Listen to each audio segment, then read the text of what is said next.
आइए अब खबर विस्तार से। रायपुर में कांग्रेस के अधिवेशन का आज अंतिम दिन है। आज 3 प्रस्तावों पर चर्चा होगी। कृषि, किसान कल्याण, सामाजिक न्याय, युवा रोजगार और शिक्षा पर चर्चा होनी है आज। वहीं राहुल गांधी 10:30 बजे अधिवेशन को संबोधित भी करेंगे और आम सभा को राहुल गांधी संबोधित करेंगे। इसके अलावा कांग्रेस के राष्ट्रीय अध्यक्ष मल्लिकार्जुन खड़गे समापन भाषण देंगे। 3 बजे जौरा में कांग्रेस की आम सभा भी होनी है। आम सभा को कांग्रेस अध्यक्ष मल्लिकार्जुन खड़गे, सोनिया गांधी, राहुल गांधी, सीएम भूपेश बघेल संबोधित करेंगे। कांग्रेस की आम सभा में 1.5 लाख लोगों की जुटने की संभावना जताई जा रही है।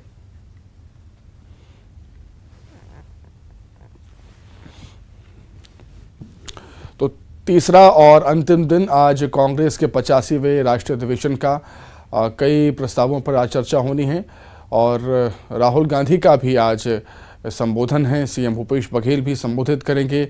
आम सभा का भी आयोजन किया गया है। आम सभा में भी कांग्रेस के नेता संबोधित करने वाले हैं। 3 बजे जौरा में कांग्रेस की आम सभा होनी है।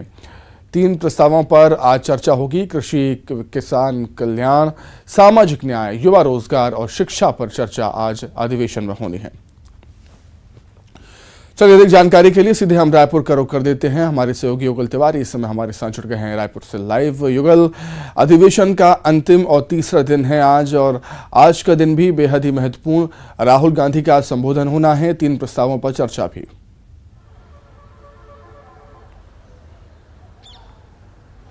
जी देखिए, कांग्रेस के राष्ट्रीय अधिवेशन है, आज अंतिम दिन है, तीसरा और अंतिम दिन है। और जिस तरह से यहाँ पर पूरे देश भर के कांग्रेस के टॉप मोस्ट लीडर हैं वो यहाँ पर पहुँचे हुए हैं, अपने विचार जो वो रख रहे हैं। साथ ही साथ एक मंथन है वो चल रहा है। आज अंतिम दिन है अधिवेशन का। इसके साथ ही साथ 3 प्रमुख जो प्रस्ताव हैं उन पर चर्चा होगी और उस पर अब भाषण भी होगा। मल्लिकार्जुन खड़गे भी समापन समारोह को संबोधित करेंगे। उससे पहले राहुल गांधी इस महती जो अधिवेशन है उसको संबोधित करेंगे।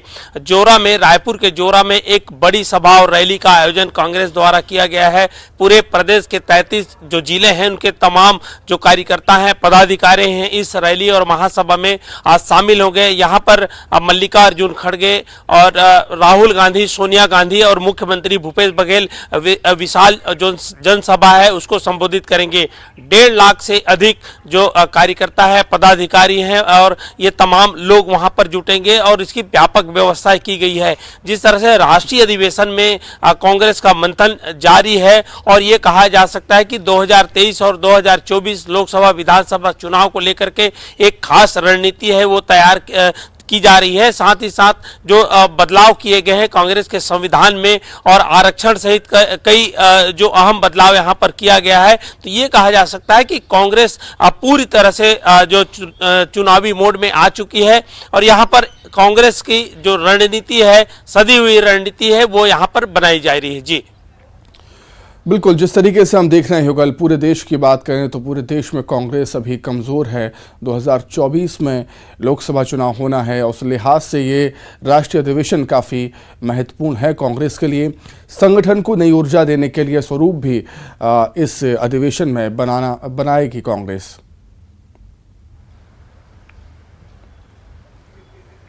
जी बिल्कुल, आप सही कह रहे हैं। जिस तरह से छत्तीसगढ़ में कांग्रेस की सरकार है और कांग्रेस के सपना, जैसे मुख्यमंत्री भूपेश बघेल कल ही अपनी भाषण में उन्होंने संबोधित करते हुए कहा था कि राहुल गांधी के सपने को छत्तीसगढ़ जो के कांग्रेस है वो साकार कर रहे हैं। छत्तीसगढ़ के कई ऐसे मॉडल है, कई ऐसे प्रोजेक्ट्स हैं, जो योजना है वो एक मॉडल के रूप में विकसित हुआ है और राजीव गांधी किसान न्याय योजना, उसकी सराहना हर किसी ने किया है और ये जो छत्तीसगढ़ का जो मॉडल है वो वहां पर भी गूंज रहा है और यहाँ के विकास जो कार्य किए जा रहे हैं, खास करके कांग्रेस सरकार द्वारा इसकी जमकर तारीफ भी हो रही है।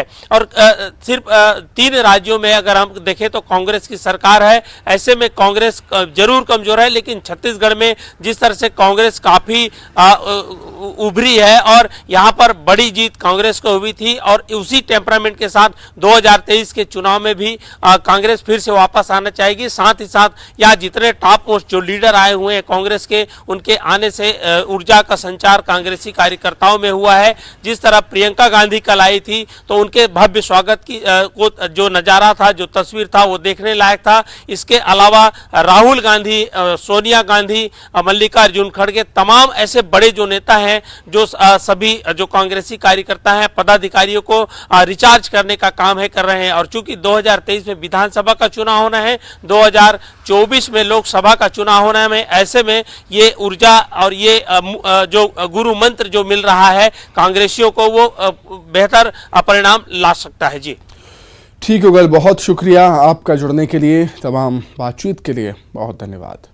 आगे बढ़ते हैं। छत्तीसगढ़ की राजधानी रायपुर में कांग्रेस के राष्ट्रीय अधिवेशन से समय निकालकर राहुल गांधी, प्रियंका गांधी सीएम भूपेश बघेल के साथ महासमुंद जिले के ऐतिहासिक स्थलों का भ्रमण करने के लिए पहुंचे थे। ये लोग शनिवार को सिरपुर स्थित विश्व विख्यात लक्ष्मण मंदिर, तीवरदेव विहार और सुरंग टीला का अवलोकन करने के लिए पहुंचे।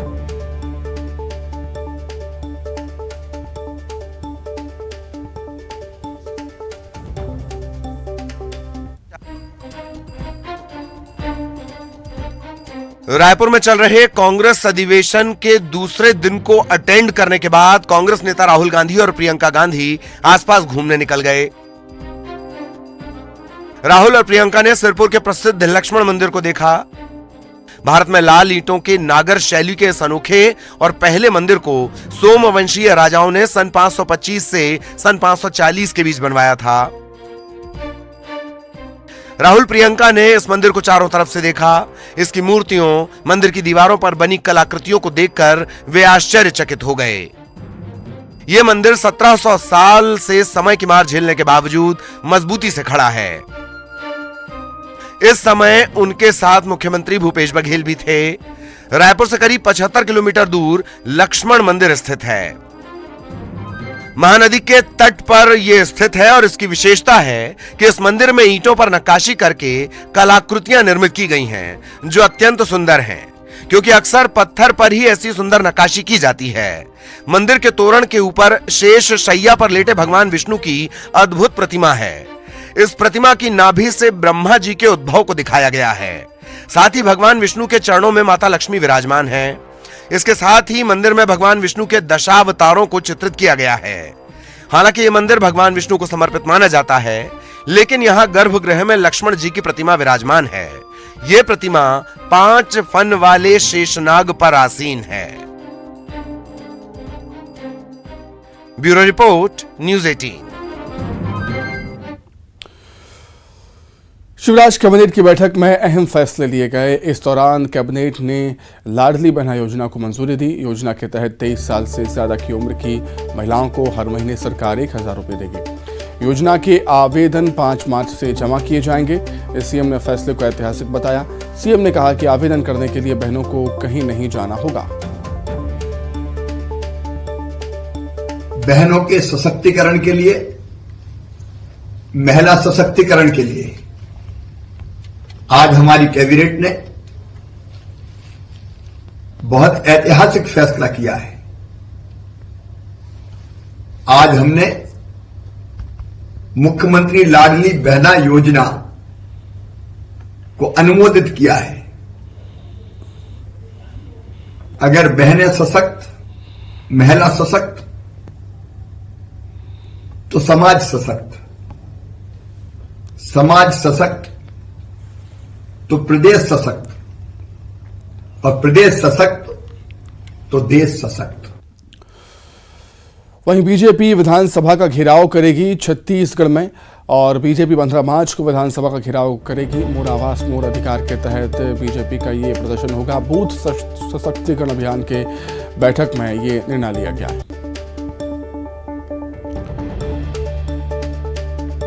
तो बीजेपी विधानसभा का घेराव करने जा रही है। 15 मार्च को बीजेपी विधानसभा का घेराव करेगी। बीजेपी के तमाम बड़े नेता इसमें शामिल होंगे। वहीं राजधानी रायपुर में आज ओबीसी की जनसभा होनी है। राष्ट्रीय जनगणना में आंकड़ा प्रकाशित करने की मांग है। शासकीय और निजी क्षेत्रों में आरक्षण तय करने की भी मांग है। आरक्षण विधेयक पर हस्ताक्षर करने को लेकर जनसभा की जाएगी। 3 सूत्री मांगों को लेकर ओबीसी समाज की जनसभा होनी है। राजधानी रायपुर में आज ओबीसी की जनसभा है। राष्ट्रीय जनगणना में आंकड़ा प्रकाशित करने की मांग को लेकर बागेश्वर धाम के धीरेन्द्र शास्त्री टीकमगढ़ में हैं। 9 दिन चलने वाले रामकथा के आयोजन में दूर दूर से लोग पहुंच रहे हैं। अपने तेवर और कलेवर के लिए मशहूर बागेश्वर धाम सरकार का एक नया अवतार सामने आया है। अब तक आपने बागेश्वर धाम सरकार को अपने भक्तों को आशीर्वाद देते तो कई बार देखा होगा, लेकिन क्या कभी उन्हें फ्लाइंग किस देते देखा है? अगर नहीं देखा तो देखिए। हमारे बालाजी में दम है, हम बोलते हैं, हम में नहीं है। आयन तो टाए टाए पुस। देश भर में नामी मध्य प्रदेश के अंतर्यामी यानी बागेश्वर धाम सरकार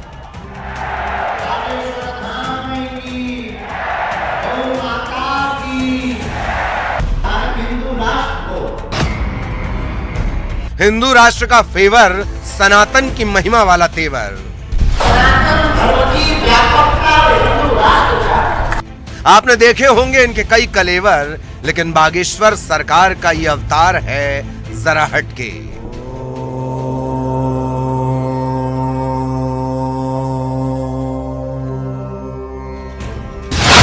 बागेश्वर धाम सरकार के दरबार में चमत्कार और चमत्कारों पर विवादों के वार आपने देखे और सुने होंगे, लेकिन ये सरकार दमदार हैं। सिर्फ हिंदू ही नहीं बल्कि दूसरे धर्मों के लोग भी इनकी एक आवाज पर सनातन की शरण में आ रहे हैं। अपने लाखों भक्तों के लिए बागेश्वर धाम सरकार का प्यार कई बार आपने देखा होगा। हाथ उठाकर आशीर्वाद देते और हाथ जोड़कर अभिवादन करते तो ये अक्सर नजर आते हैं, लेकिन अब भक्तों के लिए बागेश्वर धाम सरकार का प्यार नया अवतार ले चुका है। जी हां, अब पंडित धीरेन्द्र शास्त्री भक्तों को फ्लाइंग किस देने लगे हैं।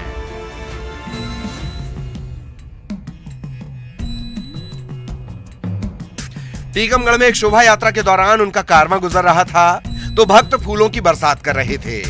इस प्यार की खुशी बागेश्वर धाम सरकार के चेहरे पर साफ नजर आ रही थी। भक्तों के प्यार और उत्साह के जवाब में बागेश्वर धाम सरकार ने भी फ्लाइंग किस उछाल दिया।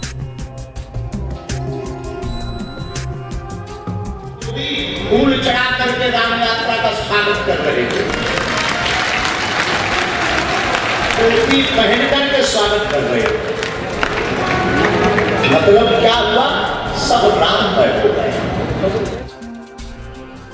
संतों का सम्मान हमारी संस्कृति का मान है और बागेश्वर धाम सरकार तो बड़ा नाम है। और हो भी क्यों ना, घाट घाट जादू वाला हमारा देश, जहां आस्था और विश्वास का शिखर ध्वज सनातन काल से लहराता रहा है, वहां चेहरा देखकर पर्ची पर भूत भविष्य वर्तमान लिखने वाले की जय जय स्वाभाविक है। राजीव रावत, न्यूज़ 18, टीकमगढ़। बीजापुर से खबर, जहां विस्फोटक के साथ 2 माओवादी गिरफ्तार हुए हैं। मेटापाल के जंगलों से माओवादी गिरफ्तार हुए। लूट और हत्या की घटना में शामिल थे। फरार माओवादी को पुलिस ने गिरफ्तार किया। डीआरजी और थाना गंगालूर की ये संयुक्त कार्रवाई है।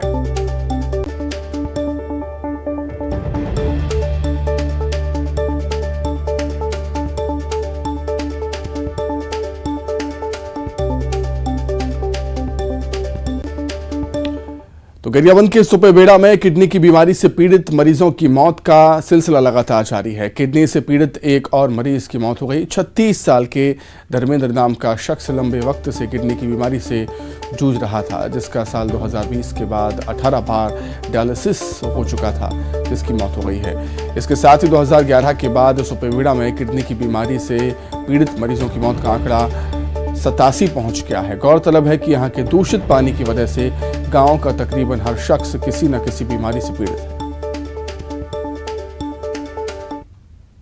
सर, ये किडनी का पेशेंट था। इनका डायलिसिस एम्स में चल रहा था और देवोग में भी हो रहा था।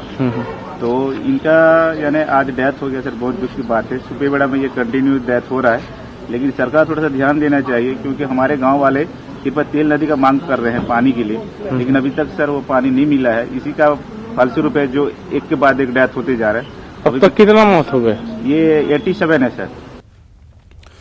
वहीं ग्वालियर में एक ऑटो ड्राइवर की ईमानदारी की खूब चर्चा हो रही है। बताया जा रहा है कि ऑटो ड्राइवर को 7 नंबर चौराहे के पास एक बैग मिला, जिसे उसने पुलिस के हवाले कर दिया और जब पुलिस ने बैग को खोला तो दंग रह गया। बैग में 8 तोले सोने की जेवरात नकदी भी रखी थी, जिसकी कीमत करीब 4 लाख से ज़्यादा थी। इसके बाद पुलिस बैग मालिक को खोज रही थी और उसे थाने बुलाकर बैग को सौंप दिया। इधर पुलिस ने ऑटो ड्राइवर को सम्मानित किया है। कहाँ पे बैग मिला था? 7 नंबर चौराहे से पहले। कहाँ पे आ रहे थे आप? मैं मुराद से आ रहा था।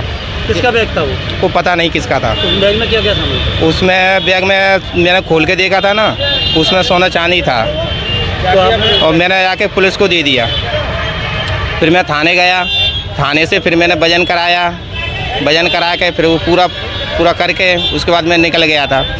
फिर मैं बाद में गाड़ी चलाने के लिए आ गया था। फिर मेरे लिए फ़ोन किया था उनने, बोले मालिक आ गया है, आप आ जाओ। मैं गया, उनको मालिक को दे दिया। ये मुरार थाना क्षेत्र अंतर्गत 2 दिन पुरानी घटना है, जिसमें कि एक महिला अपने 2 व्हीलर पे जा रही थी। उसका एक बैग गिर गया था, जिसमें कि 8 तोले सोने के जेवरात, जिनकी कीमत लगभग 4 लाख रुपए थी, वो सड़क पे गिर गया था। और ऑटो चालक जो है वहीं पे अपने ऑटो के साथ खड़ा हुआ था, बल्कि कुछ लोग उसे उठाने आए तो उसने बैग उठा के और पुलिस को सुपुर्द किया। और निश्चित तौर पे उसका जो एक कार्य था अन्य लोगों के लिए एक प्रेरणा बन सकता है। उसको यहाँ मेरे कार्यालय में बुला के प्रशस्ति पत्र और गिफ्ट्स के साथ उसका सम्मान किया गया है। और उसने भी ये बताया है। इसी के साथ ही फिलहाल इस बुलेटिन में इतना ही। खबरें लगातार जारी है। नमस्कार।